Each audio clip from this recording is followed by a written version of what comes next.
Bem-vindos a mais um episódio do Falando de Fraudes, número 81. A gente vai bater papo daqueles sobre golpes mais criativos e perigosos que estão rolando por aí. Se você acha que já viu tudo, segura firme, porque o mundo do crime digital não tem limite para a criatividade. E para ajudar a destrinchar esse cenário, eu recebo meu amigo especialista, Dan Kovarik, não sei se a pronúncia está correta, e junto com o nosso co-host, Rony. Bora nessa, Rony. E aí, pessoal, tudo bem com vocês? Galera, eu tô aqui com um cara que eu chamo ele de a enciclopédia da TI, que é o Dan Korovitch. E é isso aí, galera. Para quem não me conhece, eu sou o Rony, especialista em cibersegurança, focado em defensive e security, e vamos lá para esse podcast. Aqui vai ter muita história, hein? Olha, a gente tem que apresentar você, que você é dono de uma empresa também de cibersegurança, Opa! a Underbug. É isso aí, pessoal. Eu sou diretor da Underbug. Underbug é uma empresa de cibersegurança focada em assessment de segurança, teste de invasão, análise de vulnerabilidade. Você tem um site, um sistema e quiser testar, chama Underbug, a gente pode fazer um teste e mostrar para você exatamente onde é que tem as brechas e se você pode ser hackeado ou não. Chama a gente. Segurança não é despesa, segurança é investimento, né? E também temos aqui o apoio no meu escritório, a DV Moraes, que quando você, infelizmente, não contratar Underbug ou Dan, você pode cair num golpe ou numa fraude, seja pessoa física ou pessoa jurídica, a gente consegue recuperar, consegue perseguir as criptomoedas e trazer para o seu bolso outra vez. Apresenta o Dan. Fala um pouco sobre o que o Dan faz. Apesar que ele já é tão conhecido, resume, né? Porque ele é muito conhecido. Bom, vamos internet. lá. Bora pegar aqui a biografia do meu amigo. Esse aqui é um monstro da TI. Dan Korovitch. Isso aí. Ele é líder executivo em cibersegurança, governança e risco e resiliência digital, com mais de 2 décadas de atuação, transformando a segurança da informação em alavanca estratégica de negócios. Então é isso, ele é o fundador da Hack 108, consultoria voltada a C-levels e conselhos. Já liderou projetos para grandes operadoras e empresas de tecnologia em cibergovernança. BCP, DRP, que é Digital Risk Protection, né? Você tem uma marca, a sua marca pode estar em algum tipo de risco, eles conseguem te ajudar com isso, alertando antes que um ataque aconteça. Então, resposta a incidentes. Ele é certificado Ethical Hacker, CHE, especializado em frameworks como ISO 27001, NIST CSF 2.0, PCI DSS e LGPD. O mesmo que eu também. Rapaz, você é concorrente, hein? Isso aí. Seja bem-vindo, Dão. Muito obrigado. Muito obrigado pela oportunidade, doutor Rony. Um prazer imenso estar aqui. Uma honra e espero contribuir com vocês. Falar um pouco sobre o meu trabalho que eu tenho desenvolvido junto com os executivos, principalmente, porque estava inclusive conversando isso com o Rony, assim, offline, que a gente se conheceu. Eu senti um gap quando eu abri o Hack 108.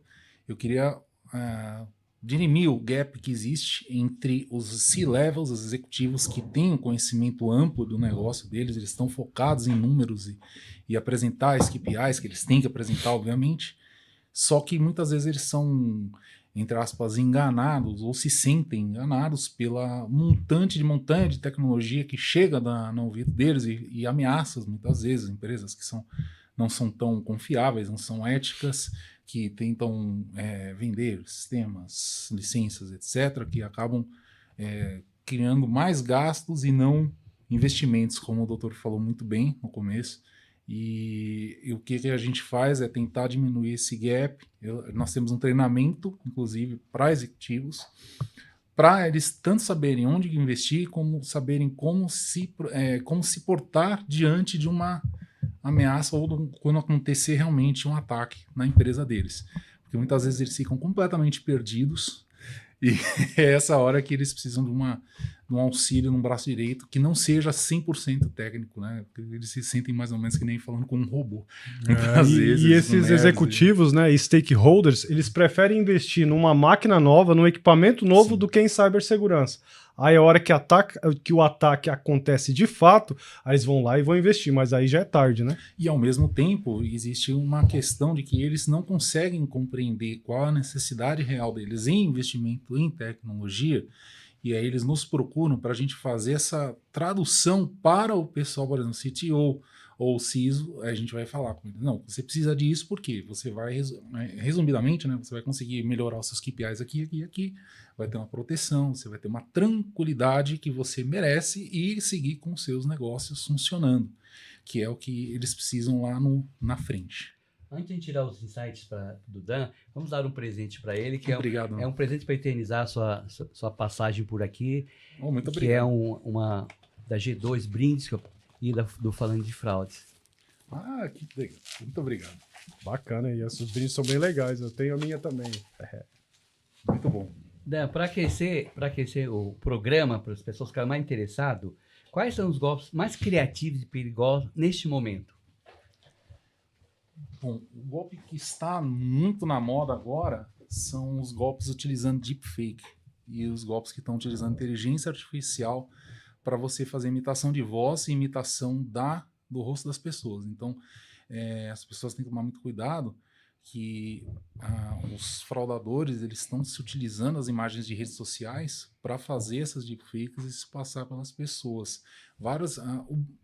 O setor bancário no Brasil ele é extremamente eficiente. É um dos melhores. Eu arrisco dizer que seria um dos top 3 do mundo em termos de segurança, inclusive em cibersegurança.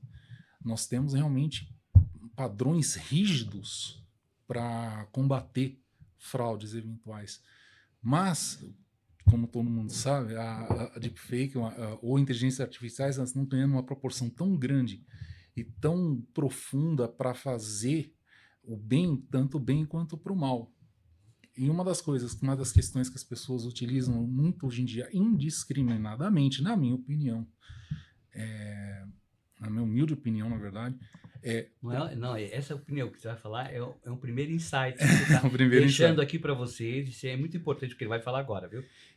O que eu acho é que, a partir do momento que você se utiliza como plataforma principal de acesso à biometria facial, você está se colocando num risco muito grande. E eu vou explicar o meu ponto de vista para não deixar ninguém, não ter nenhum hater nem nada. Se você vaza a sua biometria, você não tem como mudar sua face, como você consegue fazer com uma senha. Então, o fator de biometria ele é muito importante se ele for alçado dentro de um MFA, ou seja, um sistema multifatorial. Ele tem que ser um complemento. Ele não pode ser o sistema principal de segurança. Como, por exemplo, a entrada de um prédio. Como, por exemplo, a entrada de um prédio. O doutor tocou num ponto extremamente valioso. É o famoso cara crachá, né? Cara crachá. A gente tem tocado muito nesse ponto aqui, que além de tudo, eles não estão dentro de um sistema, é muito falha a reserva dos dados, né? A Sem guarda dúvida. dos dados, né? Os sistemas não têm...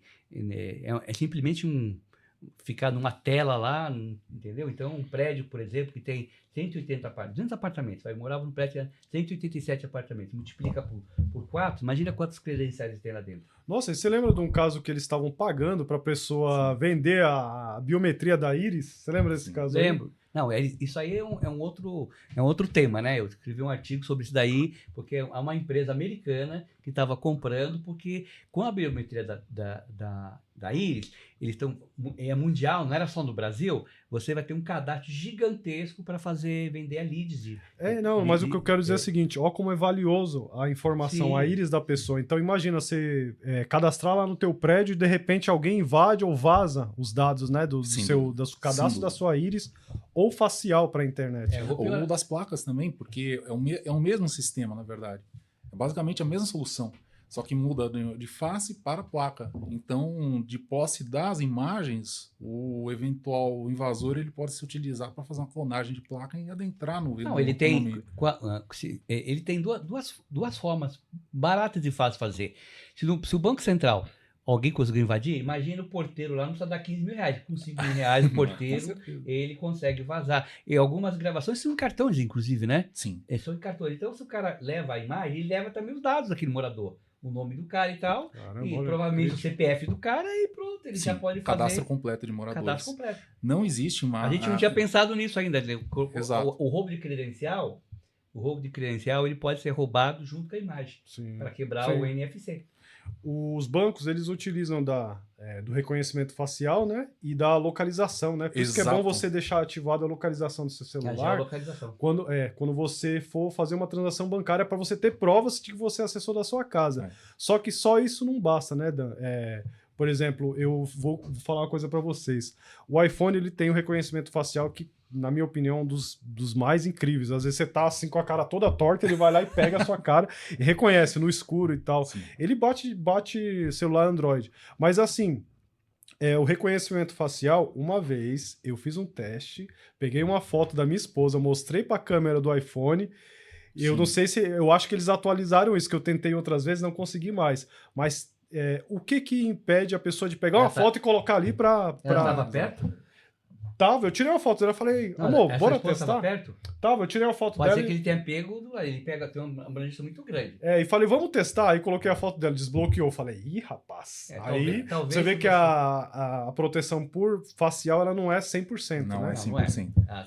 Hoje está sendo desenvolvida a biometria 5.0, que vai usar o facial, a geolocalização, o teclado. Prova de vida. É isso. Prova de vida, ou seja, vai ter que provar que você tá vivo Você ali. vai provar que onde você tá autenticar. vivo, exatamente. Provar que você está vivo e também o teclado, como você tecla, vão incluir várias outras variáveis para a identificação. Mas é realmente um ponto importantíssimo. Realmente, isso daí é um gap que nós temos nos condomínios no Brasil. Eles não obedecem, obviamente. É caro para eles fazerem isso, caro, que é investimento. Como é que eles vão obedecer a uma LGPD? Uma coisa, entendeu? As próprias administradoras de condomínio, elas concentram um volume de informações absurda sobre todos os proprietários que lá estão, incluindo nome completo, data de nascimento, CPF, e algumas vezes dados bancários. Se elas forem invadidas, como é que vai ficar? Se elas tiverem os vazamentos de dados. E eu não estou falando de uma vazão grande, de uma coisa que seja muito elaborada. Estou dizendo se simplesmente um ex-funcionário resolver fazer um vazamento para prejudicar a própria ex-empresa.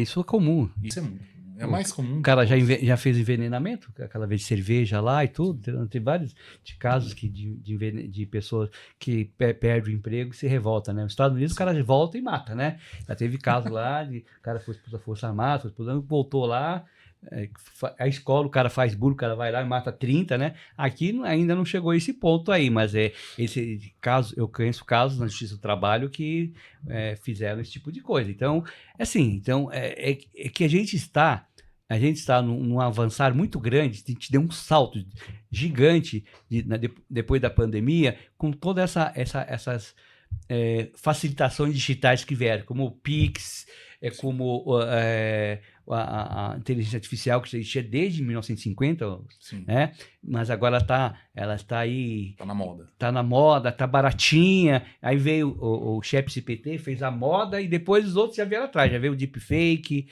o Gemini, o Gork, né? O Gork do Elon Musk. Então, e deve ter mais aí, que eu lembro. Hoje o Manus. Grok, né? É o Grok. Grok. Hoje eu estava vendo uma inteligência, recebi no TikTok um brasileiro, um sotaque carioca, fazendo propaganda de uma inteligência artificial chinesa voltada para o público acadêmico.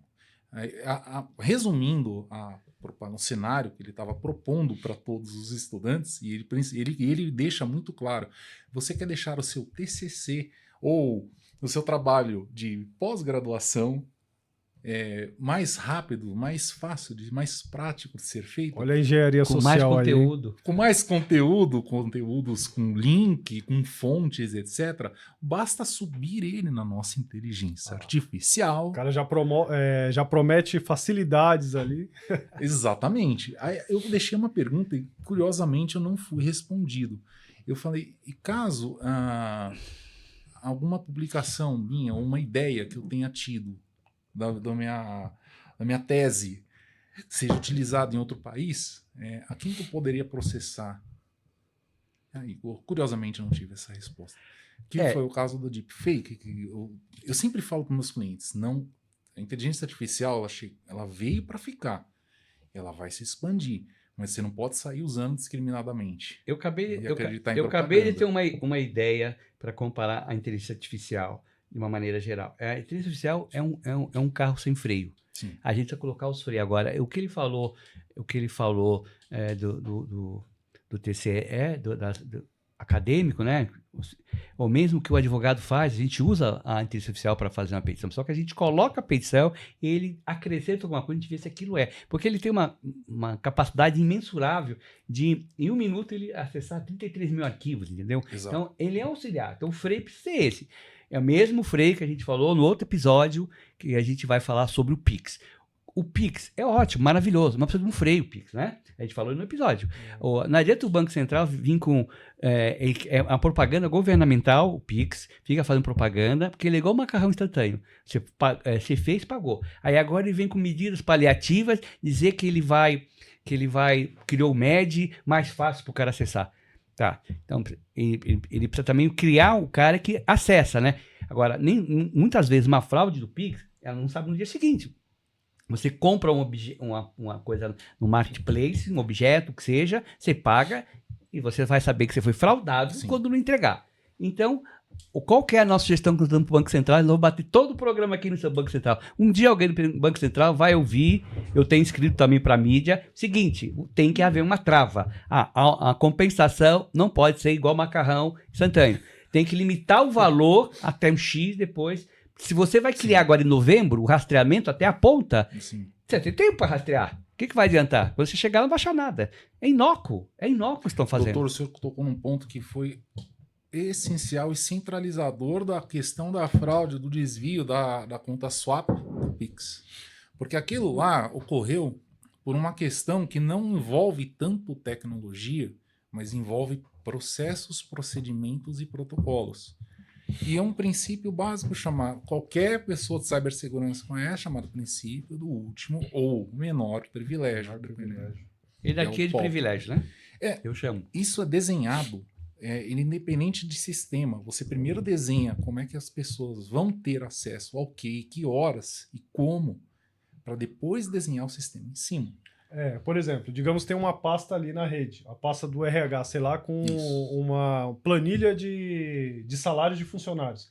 Você tem acesso àquela pasta e eu, como usuário comum, que não deveria ter acesso, eu tenho que ter um bloqueio para não acessar, só você. Só quem é autorizado, né, Dan? Exatamente. É isso. E com o horário correto também. Por exemplo, a pessoa do RH não vai poder acessar essa pasta num sábado às 3 horas da manhã. Ela tem que ter um acesso correto e para adicionar ou mudar algumas coisas, mas não tudo. A base salarial não tem que ser discutida por um outro nível hierárquico e assim sucessivamente. Esse é um princípio que é pouco utilizado, que as pessoas acham que é caro você investir numa consultoria para ajudar a fomentar isso, que na verdade é um documento gigantesco, mas é um documento fundamental para você, a partir daí, conseguir desenvolver o resto da sua cibersegurança. Cadê a sua gestão de risco aí? Deixa eu perguntar uma coisa, interrompendo você, desculpe. Mas é assim, 2 pontos que você falou muito importante. Quando você organiza uma empresa, fisicamente, você tem a diretoria, a gerência, a secretária. Você não vai, o estafeta ou o pessoal administrativo não vai chegar lá no presidente. É a mesma coisa em cibersegurança. E aqui, outro detalhe que a gente tem batido aqui há anos, já que eu estou há 3 anos, problema é treinar as pessoas. Sim. Você entendeu? Se você não treinar as pessoas, você não vai ter essa hierarquia. E aí você vai ter problemas. Então você tem que investir, montar a estrutura da sua empresa. Não adianta a cibersegurança não. A digitalização chegou há pouco tempo. Você tem que se organizar. Não adianta você contratar o maior firewall se você não contratar uma assessoria de tecnologia fora, seja de cibersegurança, que depende da empresa de SOC, Red Time, coisas assim, e criar uma gamificação ou uma outra forma de educação dentro da sua empresa. Ó o gancho que eu vou pegar do Afonso aqui, agora galera. vai. Conscientização de segurança, chama Underbug. A gente faz um treinamento pro seu time ali, explicando o que é, como identificar um golpe, como saber se você não está recebendo um e-mail falso ou um golpe de phishing ali, engenharia social. Faça um treinamento do seu time, use gamificação para eles fixarem na mente. Então, Qualquer coisa, procura a gente. Obrigado pelo jabá aqui grátis. Não, mas é isso mesmo. É o que eu tenho falado sempre. Conscientizar Eu tô sempre falando em todos os episódios. Só assistir outros episódios que eu tô falando. Eu já trouxe aqui gente que tem empresa de educação digital, de gamificação, que é um jogo que vai ao ano. Já falei de programa disso. Participei do Human Risk, que todos gravamos 12 episódios no Human Risk, que era só sobre cibersegurança, com o meu amigo Rodrigo Jossi, que não vem no programa, mas ele é um cara defensor disso, né? Mas a gente vai agora falar de um outro assunto sério, Rony. Vai falar do assunto do momento. Eu queria puxar a inteligência artificial, só pra gente puxar no mesmo assunto aqui. Tá. A inteligência artificial, ela tá jogando mais em qual time? Na defesa ou no ataque? Qual a sua opinião? Eu acho que tá empatado, viu? Eu acredito. Porque, geralmente, para você fazer um ataque, obviamente, você tem que... Então, é uma questão que eu brigo muito, discuto muito e eu sou muito voraz na discussão. Você não vai ser um hacker completo se você não conhecer os dois lados. Sinto muito. O pessoal do Blue Team vai querer me matar e o pessoal do Red Team vai querer me matar.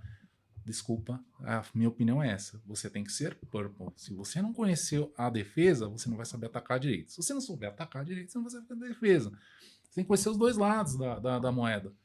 Então, a inteligência artificial que está sendo utilizada ultimamente para, inclusive, ataque, é a mesma que está sendo utilizada para defesa. Ela tem que ser moldada com os mesmos dados, que senão ela não vai conseguir se adaptar. Então, está muito engraçado, no sentido cômico mesmo, porque você vê a inteligência artificial atacando em simulações e a outra defendendo. Então você cruza o braço e fica olhando. É IA versus IA. É, né? IA versus IA. Então tá muito bacana. No momento, eu arriscaria dizer, agora, em outubro de 2025, que a gente está empatando. Eu acho que tá, mas está muito curioso e eu estou gostando muito de ver. Mas o problema é quando usam IA para fraude, né? Porque sim, a fraude ela fica muito mais realista, né, Afonso? Então a pessoa ela pode tem aqueles golpes, até fiz um vídeo, né, sobre aquelas ligações fantasmas. Às vezes a pessoa liga, grava a voz da pessoa, né? E ela, com a voz sintetizada, consegue criar um fake ali para enganar a outra pessoa. Pá, eu bati o carro aqui, manda um dinheiro para mim. E às vezes até com a imagem da pessoa. Então, olha a IA sendo usada até para fraudes desse tipo. Eu diria até mais, porque eles estão usando algumas IAs, algumas empresas utilizam-se de IAs que são open source, baixam sem ter muito análise de código e saber se aquilo realmente não está ligado mandando informações para fora. Então, você tem que tomar muito cuidado com o que você vai utilizar. O cara coloca IA só para dizer que tem. Não sabe nem o que faz com ela. Mas assim, a gente tem falado duas frases pequenas antes de fazer a pergunta aqui da Beth, né? Boa, eu te atravessei aquela hora. É que a gente sempre fala, né? O crime é organizado e ele está sempre um passo à frente. É frase de para-choque de caminhão, mas é verdade. Ele está sempre um passo na frente. Então, quando chegou essa gama de IAs que a gente falou aqui, tem outras, né? Hoje tem IA para deepfake, tem IA de $20 no Google, né? O V3 lá, que é perfeito, né? VO3, né? Isso. O VO3 que é perfeito, então tá muito barato e ele é muito fácil de manipular. Então o cara não precisa ser muito inteligente, não precisa ser entendendo que para manipular aquilo. Só que ninguém que está criando uma contra... É absurdo, Afonso, a realidade daquilo ali. Você já viu? Já vi. A pele da pessoa, o olhar, cara... Perfeito. Porque geralmente as IAs, elas faziam um olhar meio morto, mas não é isso. Perfeito, é outra coisa. Não sou especialista, mas eu já conversei com vários especialistas. É os frame. Eu sempre filmei, desde Super 8 e V8, filmei. Os frames são diferentes. O frame... Porque o que é? A imagem da pessoa colocada atrás do frame. Eles conseguiram fazer um frame com uma velocidade normal. X frames por segundo ou minuto, entendeu? E é isso. Então tá ficando cada vez mais real. Não vai poder mais ter aquele detalhe de... Antigamente surgiu assim, a mão ficava defeituosa, o anel não podia aparecer, a orelha era diferente, a boca não mexia, junto coordenado com a voz. Hoje não. Então vai ter que criar ferramentas para a empresa e depois popularizar essas ferramentas para a gente colocar no nosso celular. Cara, teve aquele golpe em Hong Kong. Eu não esqueço esse golpe. Para mim foi um dos golpes mais, assim, impressionantes, tá? Mas tecnicamente. Lá foi usado VR. O que eles fizeram? Chamaram um funcionário de uma empresa em Hong Kong e tinham 5 pessoas nessa reunião. Só uma era real, o resto era tudo IA. Sensacional. Cara, o cara fez 15 depósitos, deu 25 milhões de... 50 milhões de dólares. 50 milhões de dólares, Sei, olha isso. O CEO não estava na reunião, estava o financeiro pediu autorização para ele, deu autorização e ele fez todo o depósito. Eu Não, tenho um mas artigo e escrito o cara que tinha autorização para LinkedIn, eu tenho um fazer artigo isso, né, escrito cara? sobre isso daí, é impressionante. Mas também teve outro, já que falando em IA, mas na IA do bem, o cara resolveu fazer uma prova nos Estados Unidos e ele usou a inteligência artificial para representar ele. Ah, miserável.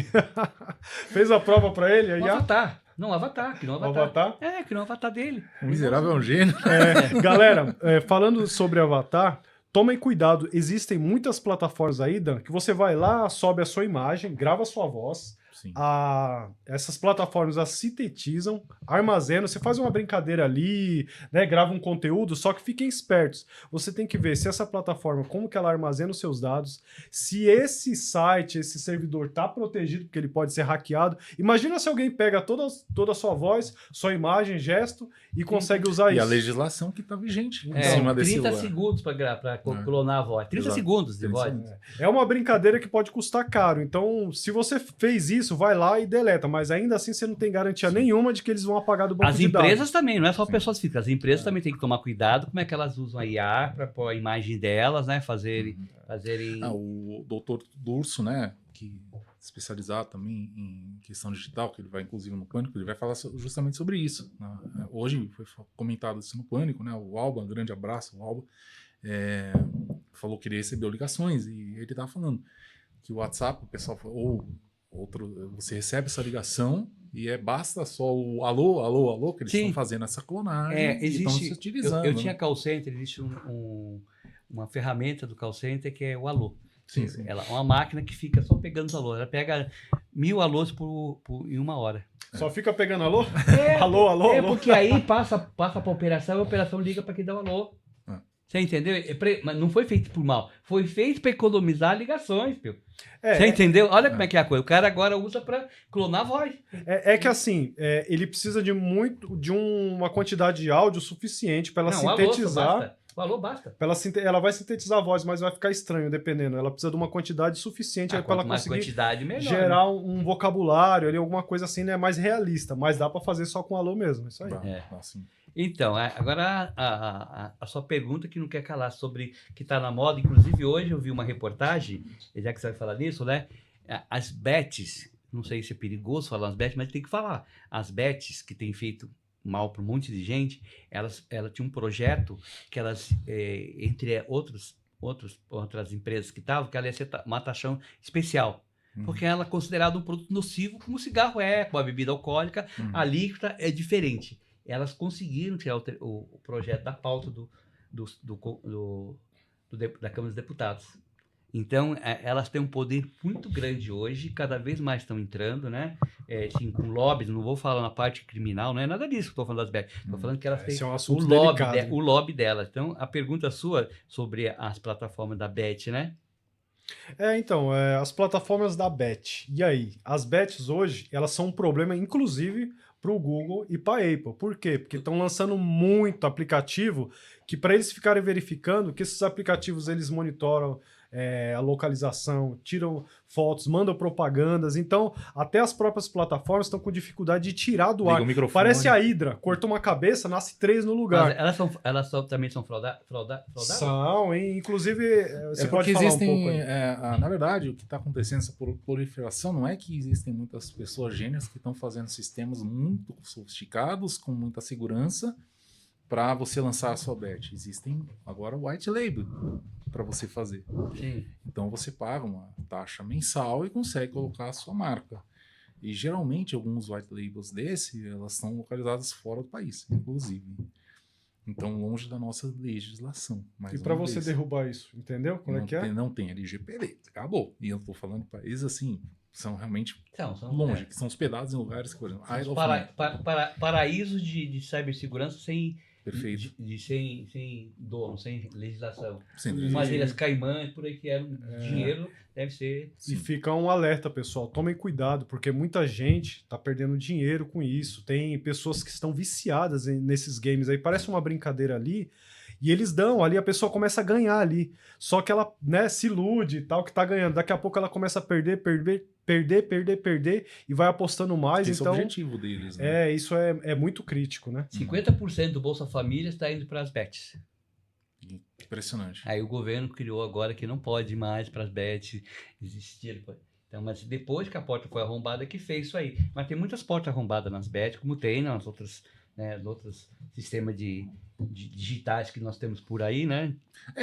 Eu assim, na minha opinião, sinceramente, eu não tenho problema com uma pessoa querer, claro, obviamente, se ela não se prejudicar, não prejudicar a família dela e tal, ela querer fazer a aposta dela tal, não tem problema nenhum com a bet. O meu problema como especialista em cibersegurança e que eu, como o Rony, também me acompanho nessa questão do LGPD, você realmente estar mandando dados e seus dados pessoais e essas questões dos apps que estão com serviço de localização, foto, etc, etc, para algum lugar que você não sabe bem onde é. As bets estão coletando foto para ele também?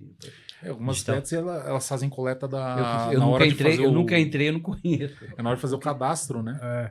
Pessoal, só um adendo aqui, dicionário, né? Porque eu gosto de colocar ali para pessoa que é leiga, né? LGPD é a Lei Geral de Proteção de Dados. Ou seja, a LGPD, ela é quem fiscaliza e quem garante como que as empresas vão coletar, armazenar e disponibilizar seus dados e descartar de forma segura dentro da lei, ou seja, dentro da regulação, valendo para todo o território nacional. Então é ela quem fiscaliza isso com a ANPD, né, a Autoridade Nacional de Proteção de Dados. Então é isso. E garante que você também, por exemplo, você como usuário, possa pedir a remoção completa dos seus dados. É isso que a lei garante. Se ele não remover, ou se você começar a receber, por exemplo, é aquela coisa de você se cadastrar num site diferente, que você não tem garantia de onde esteja hospedado, se ele está sob a lei da LGPD atuante nele, de repente você começa a receber um monte de propaganda estranha, etc, etc. Bom, e como advogado tem que falar mais algumas coisas, já que estão falando de LGPD, normalmente os dados têm que ser concedidos de uma forma inequívoca, ou seja, provavelmente seria por escrito ou uma outra forma. Segundo, o que manda a LGPD é que esses dados têm que ter um prazo. Você pode dar por um mês, até um ano você pode dar. Segundo, existe uma agência nacional de proteção de dados, a ANPD, né? E se tiver algum problema, você tem que procurar um advogado para você pedir, se eles não removerem... Dever advogados aqui. Pedir a remoção e uma indenização por uso indevido, por dano moral, certo? ADV Moraes. Eu acho que tem que fazer isso porque as coisas às vezes não vão naturalmente. As big techs, né? Elas demoram muito a tomar algum tipo de providência. As bets, com certeza, né? Porque cadastro para elas é dinheiro, né? Aí você acabou de sair de uma loja, comprou um sapato, daqui a pouco te ligam te oferecendo promoção e você nem passou teu número, você não autorizou, né? Então, a gente tem que ver. Agora a gente vai chegando no momento mais interessante do nosso programa, é um momento muito interessante, que a gente faz com todo mundo aqui. Qual o caso mais curioso, inusitado, que você presenciou? Não precisa citar nome, um case daqueles que criou uma dor muito grande. Um case que criou uma dor muito grande foi... Uma empresa invadida, uma pessoa aí que teve um desfalque muito grande, um golpe. Então, eu trabalhei, antes de me especializar em cibersegurança, eu fiquei 10 anos na área de telecomunicações. Eu passei 5 anos dentro da Ericsson, entre 2004 e 2008, né? E depois eu fui para a Hewlett Packard, aqui em Alphaville. A Ericsson lá da Marginal? A Ericsson da Marginal, exatamente, bons tempos ali. E acabou que eu já me interessava muito para a área de cibersegurança, apesar de ser físico de formação, eu trabalhava com outras coisas, e aí eu fui convidado para ir para lá, enfim, isso é uma outra história. Cara, o cara é físico, bicho, aqui é outro nível, hein, galera? E aí, um caso foi muito curioso que a gente pegou, graças a um sistema, inclusive, foi uma coparticipação da Ericsson com a HP, era um sistema híbrido que funcionava dentro da TIM, era a clonagem na época de números de telefone. E justamente o que me chamou foi a primeira vez que eu entendi o princípio do último privilégio. E isso tinha para você fazer isso numa rede GSM, você tem que ter a participação de um funcionário interno, porque as keys que são trocadas dentro do sistema GSM, que são as chaves de criptografia, elas ficam armazenadas dentro dessa... a operadora ela adquire essa chave da GSM, né? E aí ela vai ter aquilo gravado para poder fazer a ativação do teu chip, né? Que a gente chama popularmente chip, aqui, SIM card. Então, nós conseguimos chegar numa pessoa acompanhada de segurança. E foi uma emoçãozinha que a gente teve, apesar de ser um nerdão, né, de tecnologia, a gente chegou para levar, acompanhar a pessoa e ela foi processada, etc. Ela estava realmente fazendo clonagens de chips para o crime organizado dentro da TIM. Então foi uma coisa muito famoso SIM swap? Exato. E acontece que... mas uma coisa que me surpreendeu é que ela não conseguiu fazer isso por mais de 2 dias. Então foi bastante a TIM, pelo menos na época, que eu vivenciei isso, foi dentro da TIM, no site deles de Santo André, e foi uma contenção imediata desse tipo de problema. Então foi bem rápido, e a gente está falando de 2011, 2012. Ô Dan, mas eu li, né, não lembro onde, que há uns 3 anos a Anatel ela implementou medidas de segurança para evitar o SIM swap.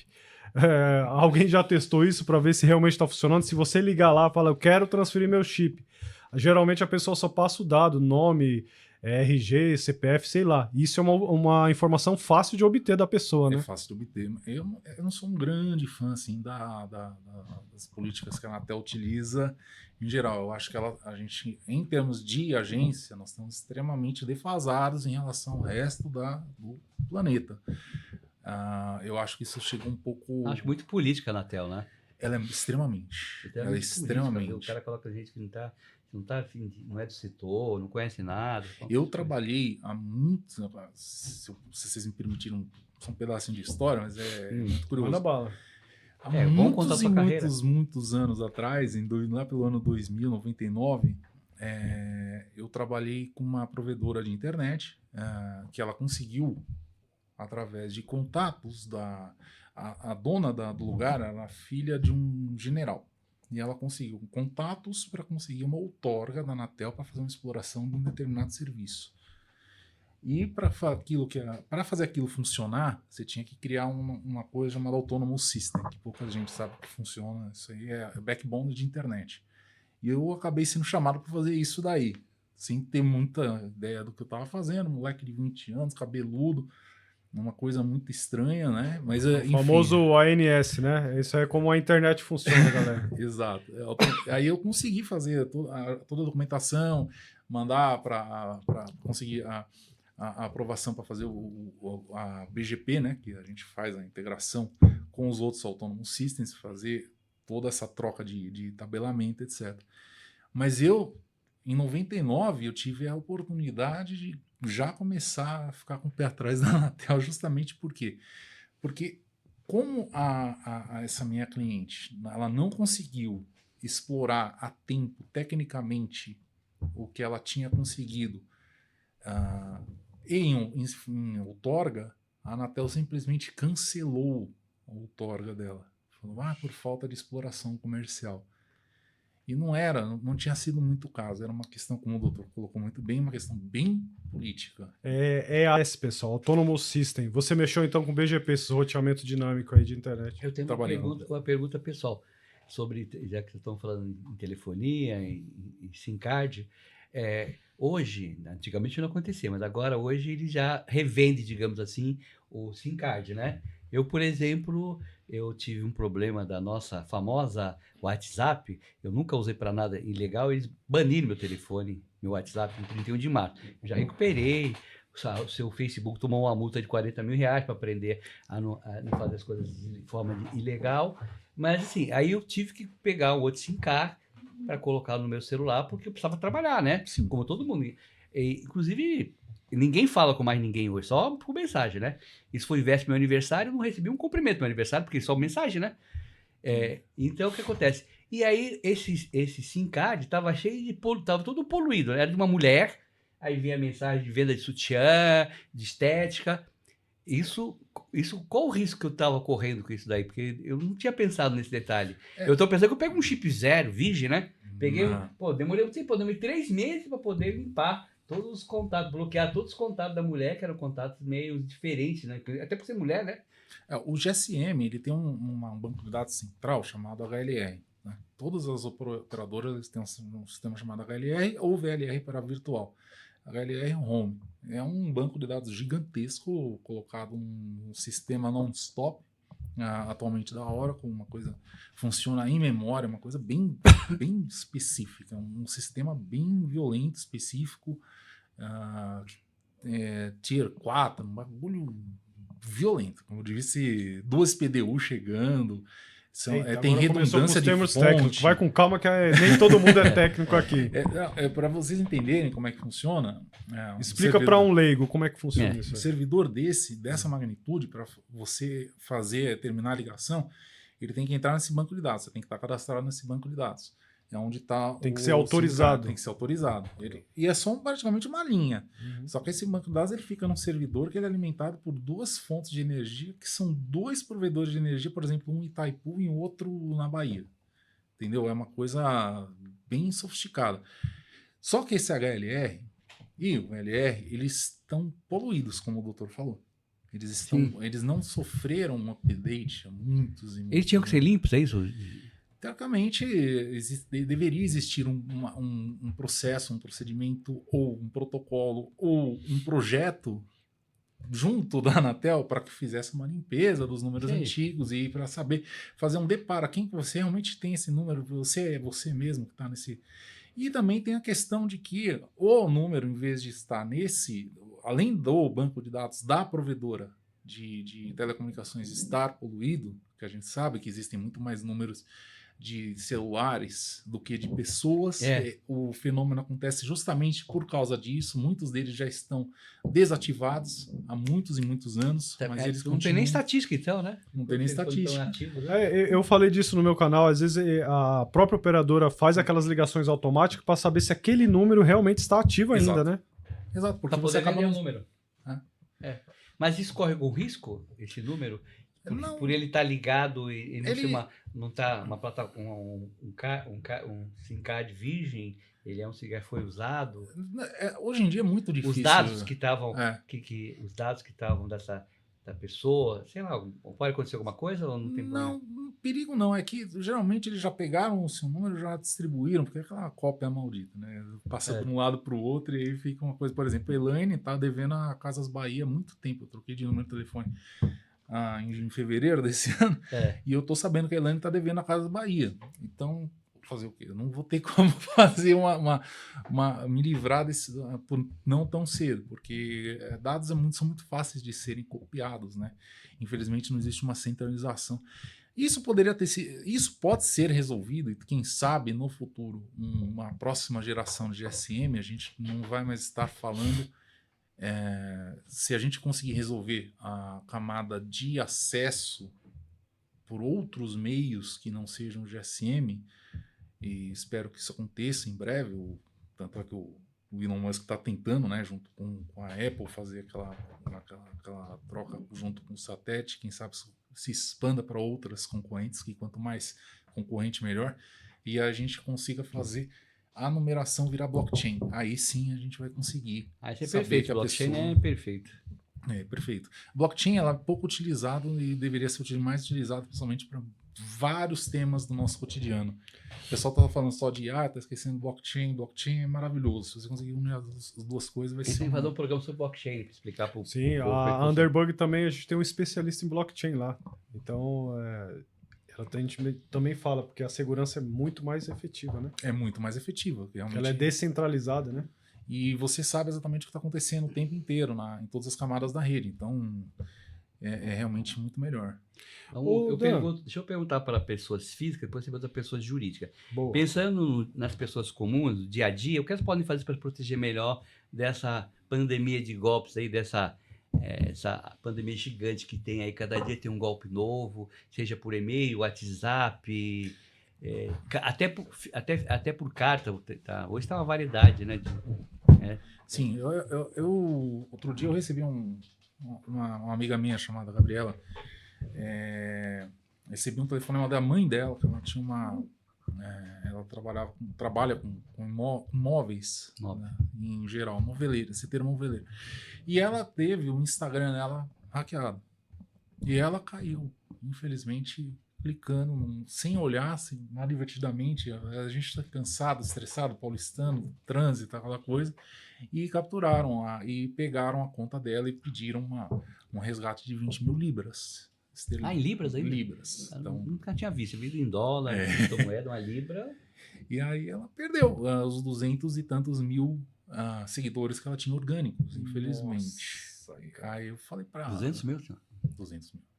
Aí eu falei para ela, infelizmente, que ela mesma clicou, ela admitiu. Ela falou, Dan, quando eu cliquei, a culpa foi minha. Nossa, eu fiquei com pena, mas infelizmente a gente pode até certo ponto, e o outro ponto começa a fazer parte, como o doutor falou, a meta que tem que começar a tomar um pouco mais de providência em relação a esse tipo de fraude que é utilizado todos os dias dentro da plataforma deles. Mas não tem interesse. Condições há, mas não há interesse, né?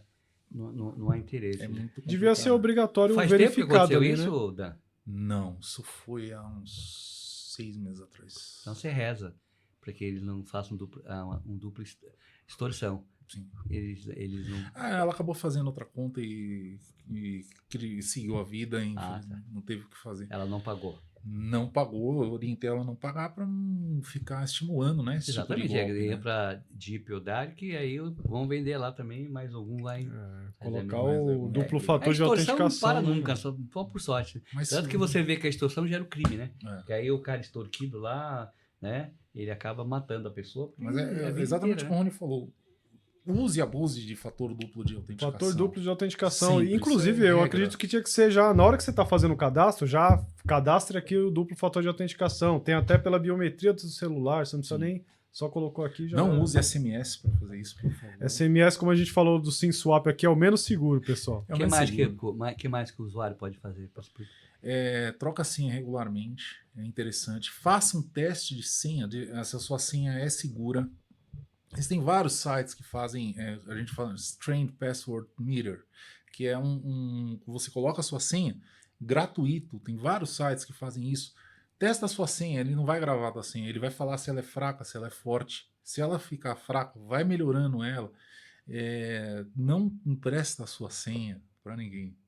Por favor, não faça isso, jamais, em hipótese alguma. Dando uma dica aqui, aproveitando que o Dan falou, se você quiser checar se a sua conta foi vazada na internet, acesse Have I Been Pwned. O pessoal vai colocar aí na descrição do vídeo aí, ou colocar, sei lá, uma legenda aí. Have I Been Pwned. Digita o seu e-mail lá, que ele vai mostrar se teve algum vazamento.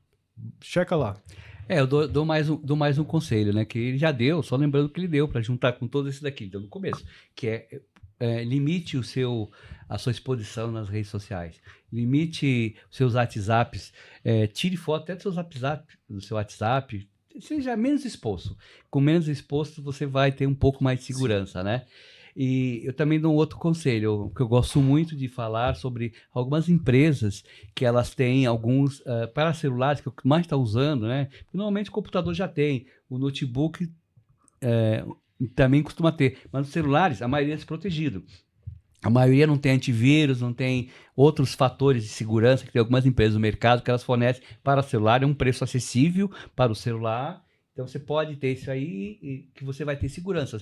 Se você tem seguro para o seu carro, você tem seguro para sua casa, você tem que ter, não é contratar só um seguro para o seu celular não quebrar, é contratar o seguro de um antivírus, de vários outros sistemas Se que proteger. tem de Se proteção. você tiver uma empresa, também, além do que o doutor está colocando muito bem, contrata um serviço de MDM, que é Mobile Device Management, para saber exatamente o que está acontecendo no cada celular. É muito importante. E uma solução de MTD, Mobile Threat Detection. Também. Aproveitando que o doutor falou aqui, a empresa ela vacila, vai até ser um gancho para minha pergunta. Deixa eu completar. Eu vou até sugerir uma empresa que a gente tem uma parceria com ele vai gravar um programa que é a CarpSci. A CarpSci ela tem vários sistemas. É CarpSci que o nome correto? Kaspersky, cada um fala de um jeito. A Capet. Ela tem programa, tem programas bem baratinhos para o celular que tem em todas essas Sim. aplicativos. É, Agora, pra não é empresa- caro, pessoal, funciona. Para a empresa, o que você sugere, Rony? Você tem. Bom, vamos lá. As empresas, eu acredito que você deva concordar comigo. Quais são os erros que ela comete, ainda hoje ainda comete, né? Por exemplo, toda empresa, a maioria, entrega um celular corporativo para o funcionário. Uma solução de MDM e MTD, Mobile Threat Detection. Por quê? Porque os celulares ainda são uma porta de entrada para dentro da empresa, porque o cara tem um celular corporativo, ele tem acesso ao Wi-Fi corporativo da empresa.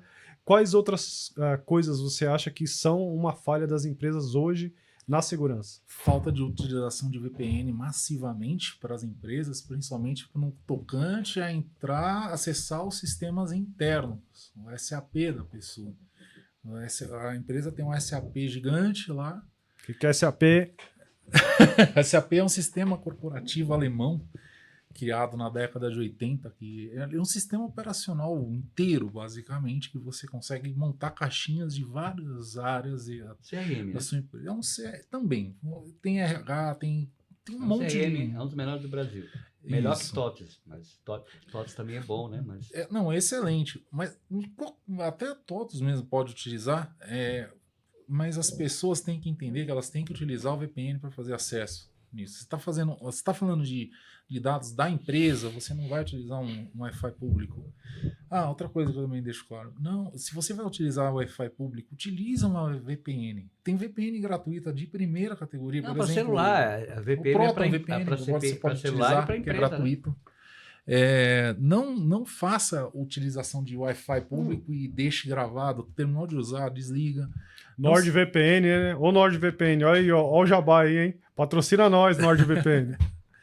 NordVPN deixa, obviamente, uma coisa.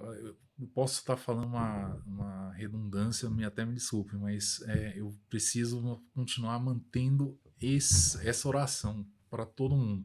Mantenha o sistema atualizado. Seja Android, seja Windows, seja Mac, seja iPhone, iOS, você tem que manter atualizado. Nossa, eu Não é à já toa. recebi reclamação de pessoas, mas meu iPhone aparece toda hora atualização aqui. 4, 5 GB, eu não vou atualizar isso não. E tá com o iPhone desatualizado, Exato. com risco. É um risco. É um risco tremendo. Acabou de ser lançado, por exemplo, o iOS 26 e já tem a atualização 26.01.